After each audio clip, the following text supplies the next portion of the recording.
I love Halloween for many reasons. The main one is that I'm a huge horror fan, and this time of year means that I can actually ask my friends to sit down and watch a horror movie with me.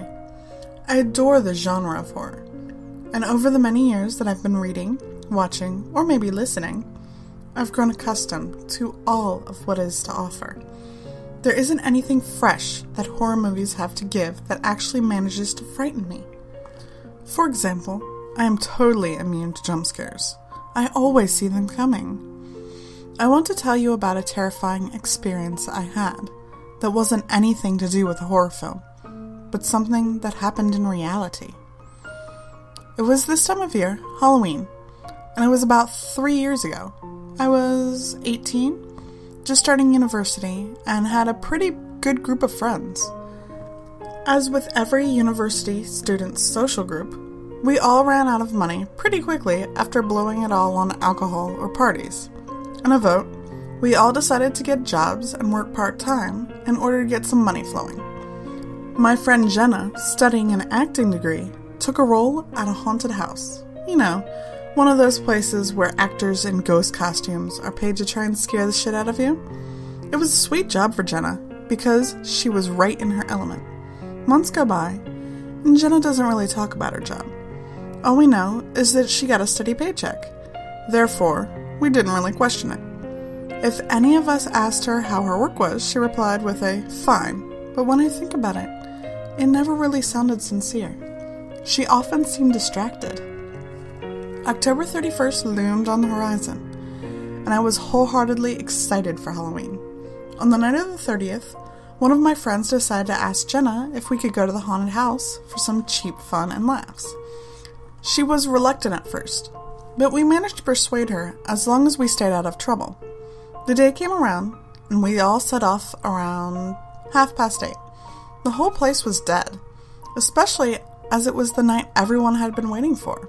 I put it down as people being too distracted by trick-or-treating to actually go to any attractions. There was a small group, about 12 of us, my friends included, and we had a guide to take us all over the house. We paid and gathered in the lobby. It was really dark, to the point where I could only just make out my hand in front of my face. Dusty, too. It was all part of the effect, and I had to applaud the place for that much. After waiting for 10 minutes or so, we set off. The tour guide was making up some bullshit story about the owners of the house going crazy or something stupid. Your classic corny jump scares ensued. Terrible ghost costume actor would jump out and scream at us, causing a few of the kids to wail.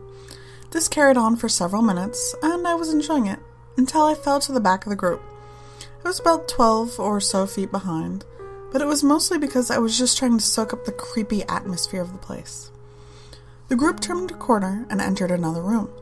I felt a huge pressure on my back, as though someone put a heavy rucksack on it. Whatever it was collided gently with my head, and I was expecting some terribly oriented scare.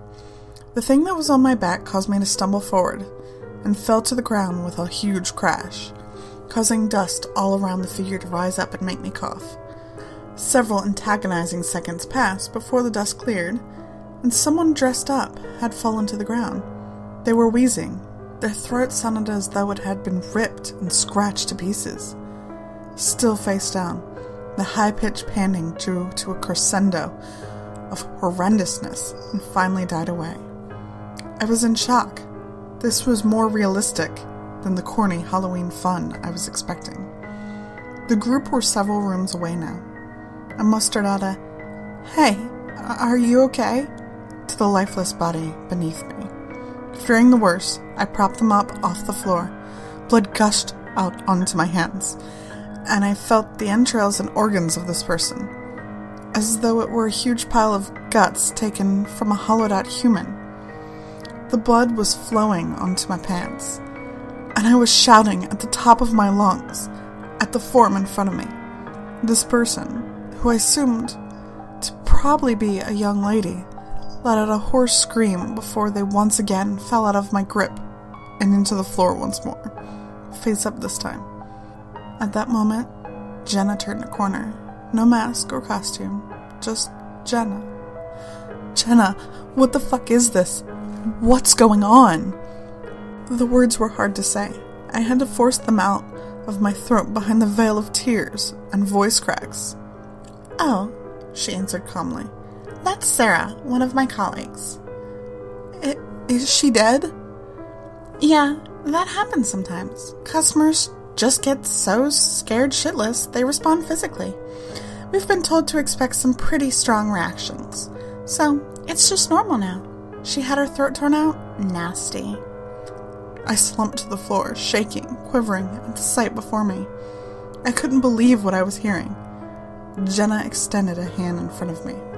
"Look, I was like this the first time too," gently she said.